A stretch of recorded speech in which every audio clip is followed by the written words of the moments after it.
नीतीश सरकार का बड़ा फैसला, सेना उद्योग सेना बलों से रिटायर 17,000 जवान होंगे बहाल। मुख्यमंत्री नीतीश कुमार की कैबिनेट की बैठक बुलाई गई थी। मंत्रिपरिषद की बैठक में सरकार के कई महत्वपूर्ण निर्णय लिए हैं। कुल 31 एजेंडों पर मुहर लगी है। नीतीश कैबिनेट ने बड़ा फैसला लेते हुए 100 जवानों की भर्ती करने का निर्णय लिया है। वित्तीय वर्ष 2026 से 2027 में 17,000 पदों पर भारतीय सेना और केंद्रीय अर्धसैनिक बलों के सेवानिवृत्त जवानों को अनुबंध पर रखने की मंजूरी दी गई है। सुप्रीम कोर्ट ने यूजीसी के नए नियमों पर लगाई रोक। देश भर में यूजीसी के नए नियमों के खिलाफ जारी प्रदर्शन के बीच सुप्रीम कोर्ट ने इस मामले पर सुनवाई की है। मामलों की सुनवाई करते हुए सुप्रीम कोर्ट ने यूजीसी के नए नियमों पर रोक लगा दी है और केंद्र की नरेंद्र मोदी सरकार को नोटिस जारी कर जवाब मांगा है। इस मामले पर अगली सुनवाई 19 मार्च को होगी। लैंड फॉर जॉब केस में लालू परिवार को कोर्ट से राहत। देश में चर्चित लैंड फॉर जॉब केस में दिल लालू परिवार के लिए अहम रहा। दिल्ली में राउज एवेन्यू कोर्ट में इस मामले की सुनवाई हुई। लालू प्रसाद यादव, तेजस्वी यादव और अदालत ने आदेश दिया है कि 9 मार्च से केस का ट्रायल शुरू होगा और इस दौरान जांच एजेंसी अपने सबूत पेश करेंगी। इसके साथ ही लालू परिवार के सदस्यों को व्यक्तिगत पीसी में राहत भी मिली। राबड़ी देवी वीडियो कॉन्फ्रेंसिंग के जरिए पेश हुए, जबकि लालू की बेटी मीशा भारती और हेमा यादव अदालत में व्यक्तिगत रूप से हाजिर हुए। नीतीश कैबिनेट का बड़ा फैसला, डुमरगांव में उत्साद बिस्मिल्लाह खाने के नाम पर बनेगा संगीत महाविद्यालय। मुख्यमंत्री सचिवालय के कैबिनेट हॉल में चल रही नीतीश कैबिनेट की अहम बैठक संपन्न हो गई।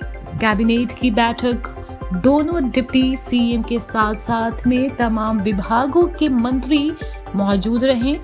मुख्यमंत्री नीतीश कुमार की अध्यक्षता में हुई इस बैठक में विभिन्न विभागों के 31 अहम प्रस्तावों पर कैबिनेट की मुहर लगी। भारत रत्न उत्साद बिस्मिल्लाह खां के नाम पर बक्सर जिले के डुमरांव में संगीत महाविद्यालय की स्थापना की जाएगी। पीएम मोदी को जान से मारने की धमकी देने वाले युवक 72 घंटे में गिरफ्तार।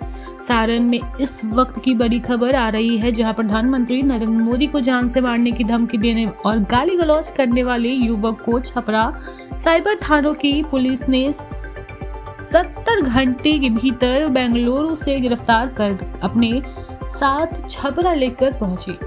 बताया जा रहा है कि सोशल मीडिया पर वायरल हुए वीडियो में युवक यूजीसी के नए नियमों को लेकर अपनी नाराजगी जाहिर करते हुए प्रधानमंत्री नरेंद्र मोदी के खिलाफ आपत्तिजनक भाषा का प्रयोग करता हुआ नजर आ रहा है।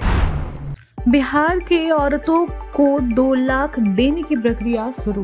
बिहार सरकार ने महिला रोजगार योजना के तहत जीविका से जुड़ी दीदियाओं को व्यवसाय करने के लिए 2 लाख देने की प्रक्रिया शुरू कर दिया है। यह राशि व्यवसाय की प्रगति को देखते हुए चरणबद्ध तरीके से दी जाएगी। अच्छा रोजगार चलाने की स्थिति में आवश्यकता पड़ने पर एक मुफ्त राशि भी दी जा सकती है। मुख्यमंत्री नीतीश कुमार ने सोशल मीडिया पर पोस्ट करते हुए यह जानकारी दी।